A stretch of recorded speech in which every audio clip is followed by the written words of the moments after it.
మంత్రి నారా లోకేష్ విశాఖ చేరుకున్నారు. విశాఖ చేరుకున్న నారా లోకేష్కు టీడీపీ రాష్ట్ర అధ్యక్షులు పల్లా శ్రీనివాసరావు, ఎంపీ భరత్, హోంమంత్రి వంగలపూడి అనిత ఘన స్వాగతం పలికారు. విమానాశ్రయంలో ప్రజల నుంచి అర్జీలు స్వీకరించారు మంత్రి లోకేష్.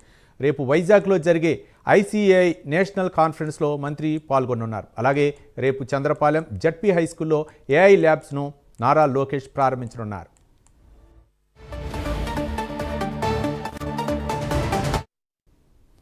మంత్రి నారా లోకేష్ వైజాగ్ చేరుకున్నారు. అక్కడ కార్యకర్తలు, నాయకులు ఘన స్వాగతం పలికారు. దీనిపై మరిన్ని వివరాలు మా కరెస్పాండెంట్ చంద్రశేఖర్ అందిస్తారు. చంద్రశేఖర్,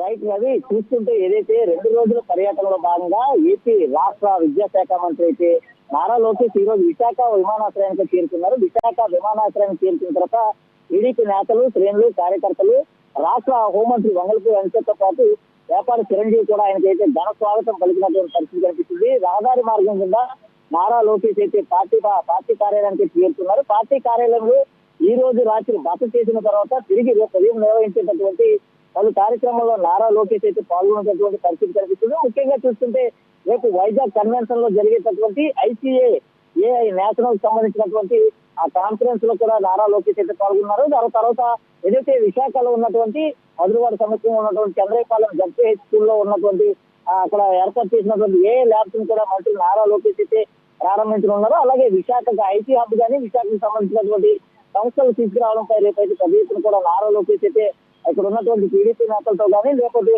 ఇతర నేతలతో కూడా సమావేశం అయ్యేటటువంటి అవకాశాలు అయితే కనిపిస్తుంది. ఈ నేపథ్యంలో ఈ రోజు అయితే విశాఖ చేరుకున్న ఆయనకు అందరూ కూడా ఘన స్వాగతం పలికిన పరిస్థితి కనిపిస్తుంది. ఈ రోజు అక్కడి నుంచి నేరుగా ఎన్టీఆర్ భవన్ కి వెళ్ళేటటువంటి సమయంలో అక్కడికి వచ్చినటువంటి ప్రజల నుంచి అందరి నుంచి కూడా వినతులను అయితే నారా లోకేష్ అయితే స్వీకరించారు. వినతులు స్వీకరించిన అనంతరం కూడా వాటికి సంబంధించినటువంటి సమస్యలు సత్వరం పరిశీలిస్తామంటూ కూడా హామీ ఇచ్చినటువంటి పరిస్థితి అయితే కనిపిస్తుంది. అయితే రేపు జరిగేటటువంటి సమావేశాలు కార్యక్రమాలు ఏవైతే ఆ 2 కార్యక్రమాలు కూడా నారా లోకేష్ అయితే పాల్గొంటారు. అనంతరం మళ్ళా కూడా ఎన్టీఆర్ భవన్ చేరుకుని రాత్రికి ఎన్టీఆర్ భవన్ లో బస చేసిన తర్వాత అవతల 30వ తేదీన అయితే మరికొంతమందితో కూడా సమావేశం కానున్నారు. అనంతరం సమావేశం తర్వాత మధ్యాహ్నం 1 గంటల ప్రాంతంలో విశాఖ విమానాశ్రయాన్ని చేరుకొని స్పెషల్ ఫ్లైట్ లో అక్కడి నుంచి అయితే ఉండవల్లి వెళ్ళేటటువంటి పరిస్థితి అయితే కనిపిస్తుంది.